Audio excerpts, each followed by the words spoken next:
हसन बिन साबित higher secondary school, जदीद तकाज़ों से हम आहंग वसी और ईज कैंपस, फैसलाबाद में वाहिद कैडेट साज इदारा, हॉस्टल की सहूलत के साथ। बिस्मिल्लाहिर्रहमानिर्रहीम। अस्सलामु अलैकुम वरहमतुल्लाहि वबरकातुहू। उम्मीद है कि तमाम स्टूडेंट्स खैरियत से होंगे। आज हमारा उर्दू 10th क्लास का पहला लेक्चर है और आज हम ग्रामर शुरू कर रहे हैं। तो डियर स्टूडेंट्स, हर एक ज़ुबान को सीखने और समझने के लिए कुछ उसूल होते हैं जिससे उस ज़ुबान को सही तौर पर समझा और इस्तेमाल किया जा सकता है। इसी तरह उर्दू ज़ुबान को सीखने के लिए भी कुछ उसूल और कवानीन हैं जिनको ग्रामर या कवायद कहा जाता है।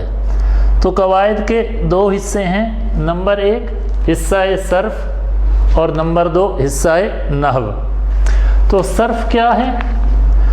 कवायद का वो इल्म जिसमें हम अल्फाज पर बहस करते हैं उसे हम सर्फ कहते हैं कि वो लफ्ज़ वाहिद है, जमा है, मुज़क्कर है, मुअन्नस है, इसम है, फ़ेल है, हर्फ है।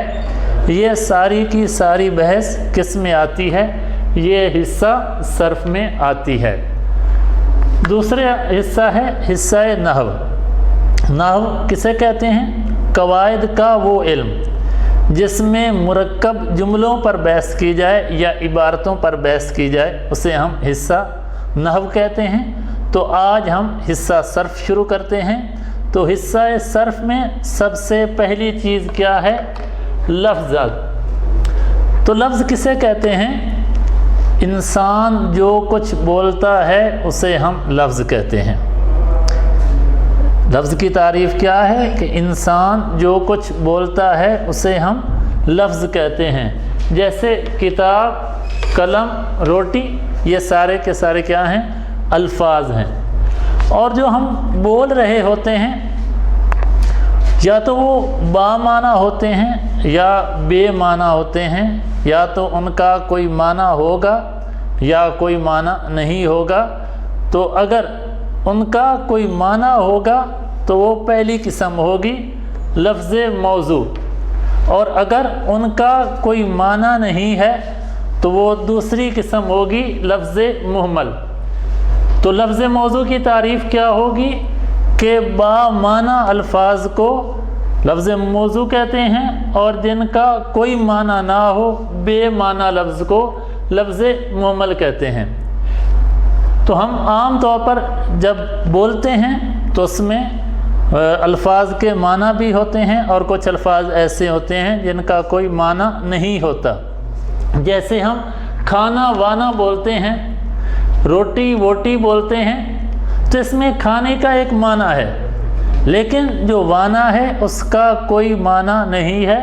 तो खाना क्या है? लफ्ज़ मौजू है और वाना लफ्ज़ मुहमल है।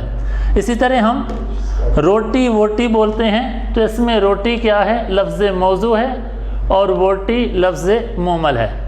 याद रखें कि वोटी का भी एक माना होता है, बीवी को वोटी कहा जाता है, लेकिन यहाँ रोटी वोटी में इससे मुराद वो नहीं लिया जाएगा। तो यहाँ वोटी भी लफ्ज़ मुहमल ही होगा, लफ्ज़ मौजू नहीं होगा। इसी तरह हम शादी वादी बोलते हैं तो वादी, तो शादी वादी में लफ्ज़ वादी मुहमल ही है, लेकिन वादी का भी तो एक माना होगा। लेकिन जब हम इकट्ठे बोलते हैं तो इससे वो माना मुराद नहीं लिया जाएगा, बल्कि इसमें वोटी और वादी वगैरह जो अल्फाज हैं ये मुहमल ही होंगे। आगे लफ्ज़ मौजू की अक़साम हैं। लफ्ज़ मौजू की दो किस्में हैं, एक कलमा और दूसरा कलाम। तो कलमा की क्या तारीफ़ है?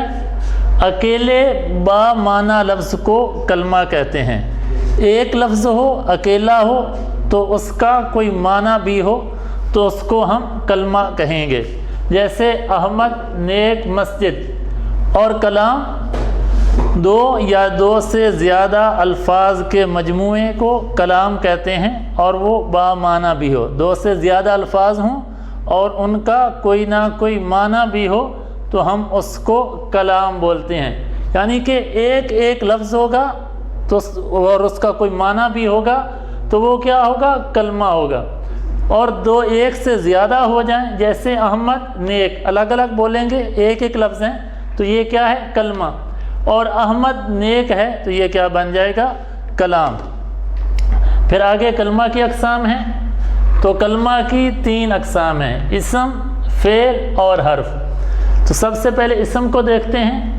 اسم کا وہ کلمہ ہے جو کسی شخص، چیز یا جگہ کا نام ہو تو ہم اس کو اسم کہتے ہیں، جیسے احمد، فیصل آباد، پنکھا وغیرہ، یہ کیا ہیں؟ اسم ہیں۔ اور اس کے بعد ہے فعل۔ فعل وہ کلمہ ہے جس میں کسی کام کا کرنا کسی زمانہ میں ہو، یعنی وہ زمانہ ماضی بھی ہو سکتا ہے، حال بھی ہو سکتا ہے، مستقبل بھی ہو سکتا ہے۔ تو فعل وہ کلمہ ہے جس میں کسی کام کا کرنا کسی زمانہ میں پایا جائے، جیسے کھایا فعل ماضی ہے، کھاتا ہے یہ فعل حال ہے، اور کھائے گا فعل مستقبل ہے۔ اس کے بعد تیسری قسم ہے حرف۔